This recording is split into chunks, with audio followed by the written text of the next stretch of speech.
নমস্কাৰ আটাইকে বিনিজ ভাইবছৰ তৰফৰ পৰা আপোনালোক সকলোলৈ শাৰদীয় দুৰ্গা পূজাৰ শুভেচ্ছা জনালোঁ।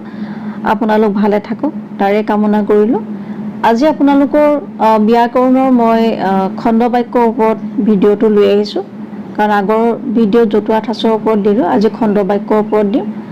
আৰু ইতিমধ্যে আপোনালোকে গম পাইছে চাগে, আপোনালোকৰ পৰীক্ষাসমূহ পিছুৱালে 31 অক্টোবৰলৈ নিলে, গতিকে হতাশ নহ'ব। আপোনালোকে আৰু অলপ সময় পাইছে আপোনালোকৰ চিলেবাছখন ভালদৰে কভাৰ কৰিবলৈ। গতিকে পৰীক্ষা আগুৱাইছে পিছুৱাইছে তাতোতকৈ প্ৰয়োজনীয় কথা হৈছে আপোনালোকে চিলেবাছখন কিমান সুন্দৰকৈ কভাৰ কৰিছে, কাৰণ সেইটো বেছি প্ৰয়োজনীয়। আৰু যে কি নহওক, বেছি কথা পাতনি নেমেলোঁ, আমি খণ্ড বাক্যলৈ আগবাঢ়িছোঁ। আৰু আগবঢ়াৰ আগতে এটা কথা কৈছোঁ, মই এই খণ্ড বাক্যৰ প্ৰথম অংশখিনি মই সত্যনাথ বৰাদেৱৰ বহল ব্যাকৰণৰ পৰা আপোনালোকক দিছোঁ, আৰু তাৰ পাছৰখিনি মই ৰচনা বিচিত্ৰাৰ সহায় লৈছোঁ। গতিকে পলম নকৰি ভিডিঅ'টো আৰম্ভ কৰোঁ, আপোনালোকে চাই যাব খালি। খণ্ড বাক্য। এটা পূৰ্ণ বাক্যত অনেক খণ্ড বাক্য থাকিব পাৰে। আমি এটা সম্পূৰ্ণ যেতিয়া এটা বাক্য কৰিলোঁ, বাক্যটো খণ্ড খণ্ড খণ্ডকৈ যোগ হৈ এটা সম্পূৰ্ণ বাক্যত কি হয়, পৰিণত হয়। ভিন ভিন খণ্ড বাক্যৰ ভিন ভিন অৰ্থ, প্ৰত্যেকটো খণ্ড বাক্যৰ অৰ্থও ভিন ভিন হয়। সেই আটাইবিলাক, ইয়াত এটাইবিলাক বুলি দিছে, আমি আটাইবিলাক বুলি কওঁ। অৰ্থ গোট খাই পূৰ্ণ বাক্যটোৰ কথা পূৰ হয়। যেনে বাপেক মৰিলত তাৰ পঢ়াৰ খৰচ দিবলৈ কেও সন্মত নহ'ল, সেই নিমিত্তে সি পঢ়া শুনা একেবাৰে এৰি দিবলৈ বাধ্য হ'ল। এই এটা পূৰ্ণ বাক্য, এইটো এটা পূৰ্ণ বাক্য, কেইবাটাও খণ্ড বাক্য লগ হৈ ই এটা পূৰ্ণ বাক্য হৈছে। আপোনালোকে বুজিব পাৰিছে নিশ্চয়। ইয়াত 6টা সৰু সৰু খণ্ড বাক্য আছে। এটা খণ্ড বাক্যসমূহ কি কি চাওঁ, এই সম্পূৰ্ণ বাক্যটোত থকা খণ্ড বাক্য 6টা আছে। গতিকে আমি ভাগ কৰি ইয়াত দিয়া আছে, আপোনালোকে বুজি পাব। 1 নম্বৰতে আছে বাপেক মৰিলত, 2 নম্বৰ ব্ৰেকেটত আছে তাৰ পঢ়াৰ খৰচ দিবলৈ, 3 নম্বৰ ব্ৰেকেটত আছে কেও সন্মত নহ'ল, 4ত আছে সেই নিমিত্তে, 5ত আছে ব্ৰেকেটত সি পঢ়া শুনা একেবাৰে এৰি দিবলৈ, 6ত আছে বাধ্য হ'ল। দেখিছেনে, 6টা খণ্ড বাক্য লগ লাগি এটা সম্পূৰ্ণ বাক্য হৈছে। এই খণ্ড বাক্যবিলাকত যিবিলাক শব্দ ব্যৱহাৰ হৈছে সিহঁতৰ সাধাৰণ চলিত অৰ্থই আছে। মানে সিহঁতক আমি যি ধৰণে কৈছোঁ, যিটো বুজিছোঁ সেইটোৱে সাধাৰণ অৰ্থ, যিটো ডাইৰেক্ট কৈছোঁ সেইটো অৰ্থ। তাত এটা কৈছোঁ, তাত এটা অৰ্থ নিহিত হৈ থকা নাই, তাৰমানে বুজি পাইছেনে। যিটো বাক্য লিখিছোঁ, সেই যিটো অৰ্থ প্ৰকাশ কৰিছে সেই অৰ্থ প্ৰকাশ কৰাই শব্দকেইটাই তাত আছে। বোলে বেলেগ ধৰণৰ শব্দ ব্যৱহাৰ কৰি বেলেগ এটা অৰ্থ তাত প্ৰকাশ কৰা নাই, বুজি পাইছেনে। তাৰমানে সাধাৰণ চলিত অৰ্থই আছে, যিটো আমি সাধাৰণ কথোপকথনত যিটো আমি ব্যৱহাৰ কৰোঁ। সেই দেখি সিহঁতক সাধাৰণ খণ্ড বাক্য বা বাক্যাংশ বোলে। গতিকে যিবিলাক খণ্ড বাক্যবিলাকত যিবোৰ শব্দ ব্যৱহাৰ হৈছে সেইবিলাক সাধাৰণ অৰ্থই প্ৰকাশ কৰিছে, গতিকে সিহঁতক সাধাৰণ খণ্ড বাক্য বা বাক্যাংশ বোলে। আকৌ চোৱা, বাপেক চকু মুদিলত তাৰ পঢ়াৰ খৰচ দিবলৈ কেও গাত নললে, সেই নিমিত্তে সি পঢ়া শুনাৰ ফালে একেবাৰে পিঠি দিবলৈ বাধ্য হ'ল। এই বাক্যটো আৰু ওপৰত দিয়া বাক্যটোৰ অৰ্থ একে। ইয়াত 7টা খণ্ড বাক্য আছে, বুজি পাইছেনে। ওপৰত দিয়াটো আৰু তলত দিয়াটো দুইটাৰে অৰ্থ একে, বুজি পাইছেনে। কিন্তু বাকীখিনি ক্লিয়াৰ হ'ব, উদাহৰণসহ আপোনালোকে চালেই ক্লিয়াৰ হ'ব। যেনে 1 বাপেকে চকু মুদিলত, 2 তাৰ পঢ়াৰ খৰচ দিবলৈ, 3 কেও গাত নললে, 4 সেই নিমিত্তে, 5 সি পঢ়া শুনাৰ ফালে, 6 একেবাৰে পিঠি দিবলৈ, 7 বাধ্য হ'ল। এই খণ্ড বাক্যবিলাকৰ ভিতৰত ব্যৱহাৰ হোৱা সকলো শব্দৰ সাধাৰণ চলিত অৰ্থ নাই। এতিয়া বুজি পাইছেনে। প্ৰথম বাক্যটোত কি আছিলে, আমাৰ যিটো দৈনন্দিন জীৱনত চলি থকা শব্দ আছিলে, সাধাৰণ শব্দ অৰ্থবিলাকে আছিলে। কিন্তু এই 2 নম্বৰ যিটো বাক্য দিলে তাত কিন্তু সাধাৰণ চলিত অৰ্থ নাই। ওপৰত প্ৰথম খণ্ড বাক্যত মৰিলত শব্দত ব্যৱহাৰ কৰা হৈছে। ইয়াৰ চলিত অৰ্থ এটা আৰু তাক সকলোৱে জানে। তলৰ প্ৰথম খণ্ড বাক্যত মৰিলত কথাৰ সলনি চকু মুদিলত ব্যৱহাৰ কৰা হৈছে। চকু মুদিলত কথাৰ অৰ্থ কথাৰ সাধাৰণ অৰ্থ চকু জপালত, কিন্তু সেই অৰ্থত মুদিলত কথা ব্যৱহাৰ হোৱা নাই। ইয়াত চকু মুদিলত কথাৰ অৰ্থ হৈছে মৰিলত। বুজি পাইছেনে? চকু মুদা মানে ক'লে আমি বুজো যে চকু জপাইছে সেনেকৈ, কিন্তু সেইটো সাধাৰণ অৰ্থ ইয়াত প্ৰকাশ কৰা নাই। চকু মুদিলত মানে ইয়াত মৃত্যুৰ কথাটো বুজাইছে। এইটো মুদিলত কথাৰ বিশেষ অৰ্থ সাধাৰণ অৰ্থ নহয়। আমি যিটো সাধাৰণ কথোপকথনত ব্যৱহাৰ কৰি থাকোঁ সেইটো সাধাৰণ অৰ্থ। মৰিল বুলি ক'লে সেইটো সাধাৰণ অৰ্থ, কিন্তু চকু মুদিলত বুলি কৈছে। বুজি পাইছেনে? সেইটো সাধাৰণ অৰ্থ নহয় ইয়াৰ। এই অৰ্থত মুদিলত কথা কেৱল চকু মুদিলত খণ্ড বাক্যতহে ব্যৱহাৰ হয়। সেইদৰে ওপৰৰ তৃতীয় খণ্ড বাক্য সন্মত নহ'ল কথাৰ সলনি তলৰটো তৃতীয় খণ্ড বাক্য গাত নললে কথাৰ ব্যৱহাৰ হৈছে। চাওক আমি কেনেধৰণে সাধাৰণৰ পৰা বেলেগ ধৰণে আমি বাক্য লিখিব পাৰোঁ। বুজি পাইছেনে? এতিয়া ওপৰৰ যিটো প্ৰথম বাক্য আমি পঢ়িছিলোঁ তাত সন্মত নহ'ল বুলি দিছিলে, কেও সন্মত নহ'ল, কিন্তু দ্বিতীয়টো খণ্ড বাক্য কি হৈছিলে? গাত নললে বুলি কি কৰিছিলে? সন্মত নহ'লৰ ঠাইত গাত নললে শব্দটো বাক্যটো খণ্ড বাক্যটো তাত ব্যৱহাৰ কৰিছিলে। আৰু ওপৰতো পঞ্চম খণ্ড বাক্য এৰি দিবলৈ কথাৰ ঠাইত তলৰটো ষষ্ঠ খণ্ড বাক্যত পিঠি দিবলৈ কথা ব্যৱহাৰ হৈছে। বুজি পাইছেনে? যে পঢ়া শুনা এৰি দিলে, হয়নে? পঢ়া এৰি দিলে সি, চ' এৰি দিয়া ঠাইত কি ব্যৱহাৰ কৰিছে ইয়াত খণ্ড বাক্য হিচাপে? পিঠি দিবলৈ সেই খণ্ড বাক্যটো ব্যৱহাৰ কৰিছে। সিহঁতৰ ইয়াত সাধাৰণ অৰ্থ নাই। পিঠি দিয়া মানে আমি ভাবিম মোৰ ফালে পিঠি দিলা, হয়নে নহয়? হয়নে? এনেধৰণৰ এটা অৰ্থ আহিব পাৰে, কিন্তু পিঠি দিলে মানে ইয়াত সম্পূৰ্ণ এৰি দিয়া কথাটো বুজাইছে। এই কাৰণে এনেকুৱা খণ্ড বাক্যবিলাকক ভাষাৰ বিশেষ বা জতুৱা খণ্ড বাক্য বোলা হয়। বুজি পালেনে? খণ্ড বাক্য আচলতে কি? আমি যে খণ্ড বাক্য বুলি কৈ থাকোঁ, আপোনালোকৰ কনচেপ্টটো নিশ্চয় এতিয়া ক্লিয়াৰ হৈছে যে সেইকাৰণে খণ্ড বাক্যবিলাকত ভাষাৰ যি বিশেষ বা জতুৱা কিছুমান খণ্ড বাক্য আমাৰ ব্যৱহাৰ হয় সেইবিলাককে আমি জতুৱা খণ্ড বাক্য বোলো। আৰু জতুৱা খণ্ড বাক্যত ব্যৱহাৰ হোৱা শব্দৰ সলনি আন শব্দ ব্যৱহাৰ কৰিলে খণ্ড বাক্যটো আচল অৰ্থ নাথাকে। যেনে চকু মুদিলত কথাৰ ঠাইত চকু জপালত যদি কথাষাৰ ব্যৱহাৰ কৰা হয় কেতিয়াও মৰাটো কিন্তু নুবুজায়। চকু মুদিলতহে সেই মৃত্যুৰ বিশেষ অৰ্থটো সোমাই আছে, চকু জপালত কিন্তু সোমাই থকা নাই। গতিকে চকু জপালত বুলি যদি দিওঁ তেতিয়া সেই অৰ্থটো কিন্তু তাত সেইটো বাক্যত প্ৰকাশ নহ'ব। মৃত্যুৰ ক্ষেত্ৰত আমি চকু মুদিলত খণ্ড বাক্যটোৱে কি কৰিব লাগিব? ব্যৱহাৰ কৰিব লাগিব। বিশেষ খণ্ড বাক্য শব্দ লৰচৰ কৰিব নোৱাৰি।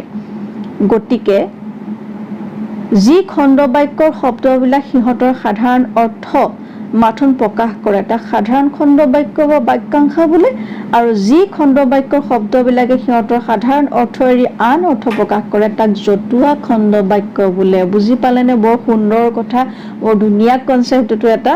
হয়তো মই আপোনালোকক দৃঢ়ভাৱে এটাই ক'ব বিচাৰোঁ যে আপোনালোকে এই ভিডিঅ'টো চোৱাৰ পাছত জতুৱা ঠাঁচ খণ্ড বাক্যৰ ওপৰত আপোনালোকৰ সকলোখিনি কনচেপ্ট ক্লিয়াৰ হোৱাৰ লগতে আপোনালোকে আকৌ বেলেগ ধৰণে ব্যাকৰণৰ কিতাপ পঢ়িব আপোনালোকৰ প্ৰয়োজন নহ'ব বুলি মই আশা ৰাখিছোঁ।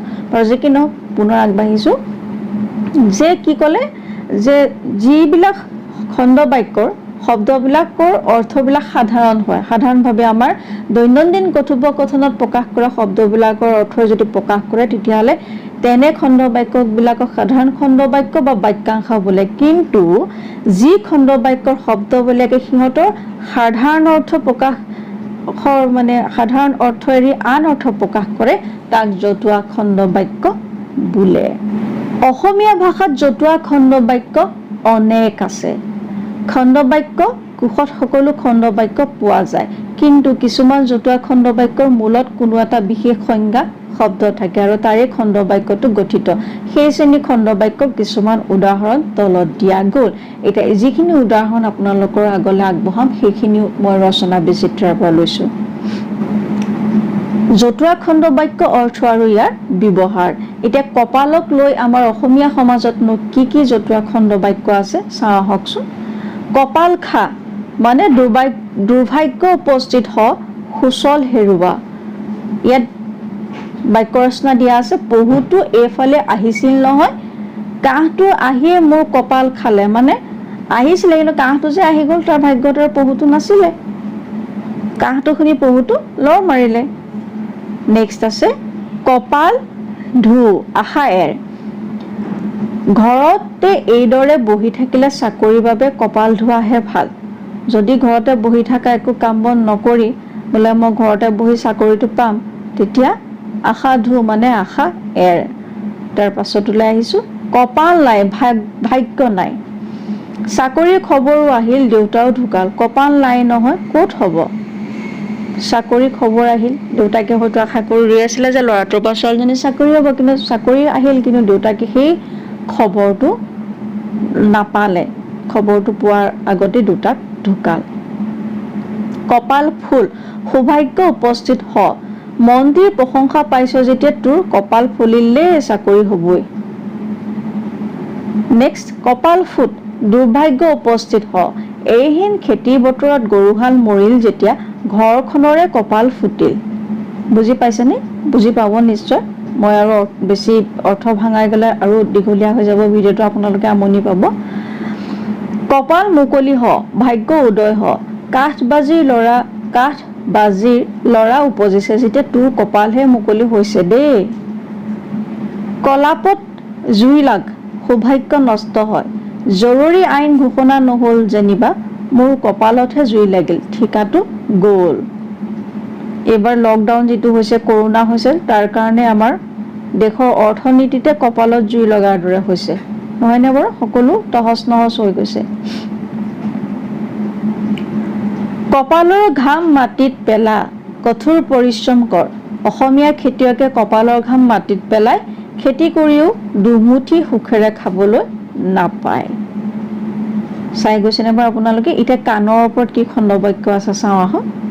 কাণ কৰ মনোযোগ দে বোপাই, মোৰ কথালৈ কাণ কৰিবি মিলেৰে থাকিবি। কাণ কটা অৰ্থাৎ নীলাজ, হেৰৌ কাণ কটা চৰ খায়ো তোৰ লাজ নহ'লনে। কাণ দে মন দি মনোযোগ দি। শিক্ষকে অংক শিকাওঁতে ভালকৈ কাণ দিবা, তেহে বুজি পাবা। কাণ পাত শুনিবলৈ সাজু হ। হেৰৌ সেইফালে কাণ পাতচোন, কোনবাই কন্দা যেন শুনিছো। কাণ চুই থ আগলৈ মনত ৰাখ, মই এই কাণ চুই থৈছো তোৰ কোনো কথা ভৱিষ্যতে নুশুনো। কাণ চুৱাই থ মনত ৰাখিবলৈ কোনো কথা জনাই থ। ছাৰ মোৰ ল'ৰাটোৱে এইবাৰ BA পাছ কৰিলে, কাণ চুৱাইহে থৈছো, কিবা চাকৰি বাকৰি ওলালে চাব আৰু। কাণ চোৱা জনোৱা, তই যে বিলাতলৈ যাব খুজিছ, কথাটো দেউতাৰৰ কাণ চোৱাইছনে? কাণত পৰ শুন, কথাটো মোৰো কাণত পৰিছে, তই বাৰু সেই বিষয়ে কি ভাবিছ? কাণ থিয় হ শুনিবলৈ ব্যগ্ৰ হ। যুদ্ধৰ বা বাতৰি পাবলৈ সকলোৰে কাণ থিয় হৈ থাকে। কাণ থিয় কৰ শুনিবলৈ আগ্ৰহ কৰা। হেৰৌ আমি ডাঙৰে ডাঙৰে কিবা কথা কৈছো, তই আকৌ কাণ থিয় কৰি আছ যে কিয়? কাণত ধৰি ক, শপত খাই ক, আজিৰ পৰা বৰশী বাবলৈ যাবি নে নাযাৱ কাণত ধৰি ক।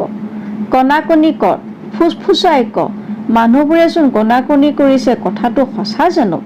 কাণত পেলা শুনাই থ, ল'ৰাটোলৈ তেওঁৰ ছোৱালীজনীকে বুলি কথাটো কাণত পেলাইছো, পিছে তেওঁ বা কি কৰে?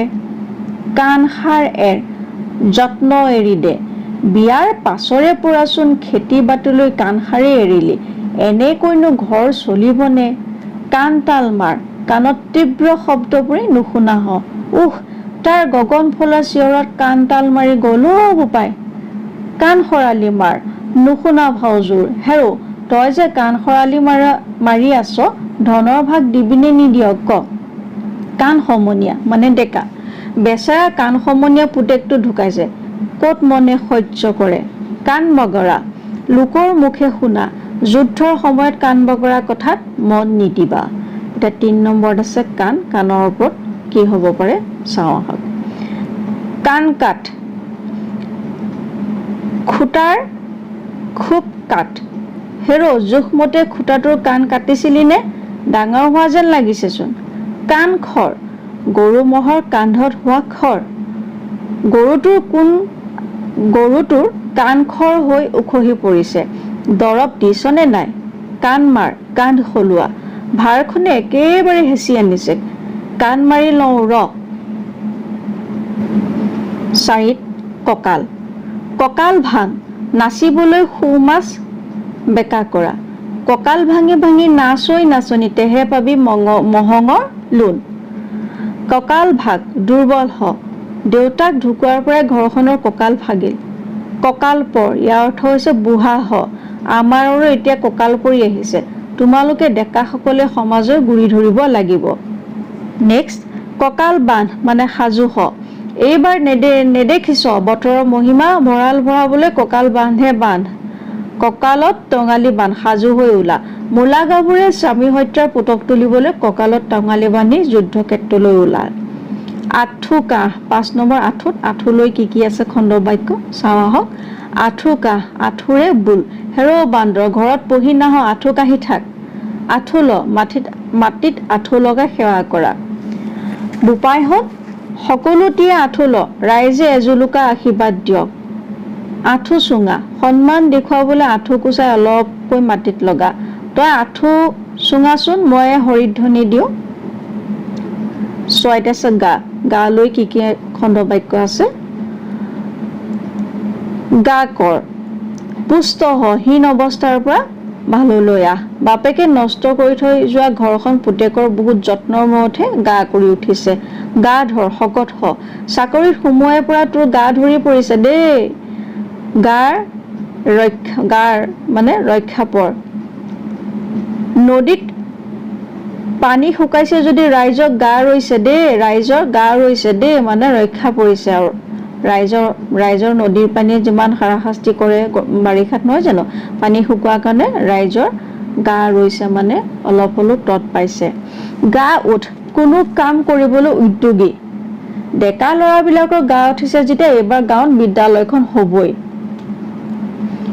গা এৰা দে সম্পৰ্ক হেৰ বোপাই তুমিয়ে সমবায়খন পাতিলা এতিয়া তুমিয়ে গা এৰা দিলে ই টিকি থাকিব জানো বা টিকি থাকিবনে গাই বাই চা যত্ন কৰি চোৱা বহি থাকিলে কি হ'ব চৰকাৰৰ ওচৰতে অলপ গাই বাই চাচোন কিজানি জীৱিকাৰ বাট মুকলি হয়ে গা নচুৱাই ফুৰ ধেমালি কৰি ফুৰ চাওঁতে 16 বছৰত ভৰি দিলিহি এতিয়াও গা নচুৱাই ফুৰিলেহে খাবলৈ পাবিনে গাৰ জোৰা সন্তোষ পা সি চাকৰি কৰিছে বুলি মই বহি থাকিলে গা জোৰাব নোৱাৰিম নহয় গা ৰাখ কষ্টৰ পৰা ৰক্ষা কৰা বোপাই ডাঙৰ হৈছে যেতিয়া কিবা এটা কামত লাগি দেউতাৰা গা ৰাখিব লাগে নহয় গা দুখা বেজাৰ পা দুখ পা তাক লাই দি ধিটিঙা কৰিলি এতিয়া গা দুখালে কি হ'ব গা থ পানীত ঠাউনি পা বোপায়ো এনে কোবাল নদী কোনোমতেহে গা থৈ সাৰি আহিছো মানে যেনে তেনে বাচি আহিছে নদীখনৰ পৰা গা আছে শকত ইয়াৰ অৰ্থ ল'ৰাটিৰ বেছি গা আছে দেই চাকৰিটোৰ লগত মিলি পৰিব গা নাই একেবাৰে কেটেঙাক গা নাই বুলি কয় ল'ৰাটো তীক্ষ্ণ বুদ্ধি কিন্তু গা নাই পদৱীটোৰ লগত খাপ নাখাব এটা 7 নম্বৰত আছে ঘৰলৈ আমাৰ সমাজত কি খণ্ড বাক্য আছে চাওঁ আহক ঘৰ পাত বিয়া কৰাই দে বোপাই চাকৰি বাকৰি হ'ল এতিয়া ঘৰ পতাৰহে দিহা কৰিব লাগে হ'বলা ঘৰ কৰ গৃহস্থালী পাত খাবৰ জোখৰে ধনকে আৰ্জিব পৰা নাই ঘৰ কৰি পৰিয়ালক খুৱাম কি ঘৰ ভাং পৰিয়ালৰ মাজত কাজিয়া হৈ বেলেগ হ বোপাই কালি পৰহি ঘৰ পাতিছহে এতিয়াই দণ্ড খৰিয়াল কৰি ঘৰ ভাঙিলে ৰাইজে লাজহে দিব ঘৰ দে স্বামী স্ত্ৰীক বেলেগ ঘৰত থাকিবলৈ দে ডাঙৰ পু-বোৱাৰীক এইটো ঘৰ দিছো সৰুযোৰক সিটো ঘৰ দিছো ঘৰ খা স্বামীৰ ঘৰত মন বহা বেচেৰী লখিমী বোৱাৰী দুদিনতে কেনেকৈ ঘৰ খাইছে দেখিছানে ঘৰ ল গিৰিহঁতৰ ঘৰ নেৰা তুমি হলে বৰ লক্ষ্মী গৰুহাল পালা দেই একেদিনে কেনেকৈ ঘৰ লৈছে ঘৰ জোৱাই চপনীয়া আমাক লৰাহঁতে ধোঁৱা চাঙত তুলিলে ঘৰ জোৱাইটোহে পোহপাল দিছে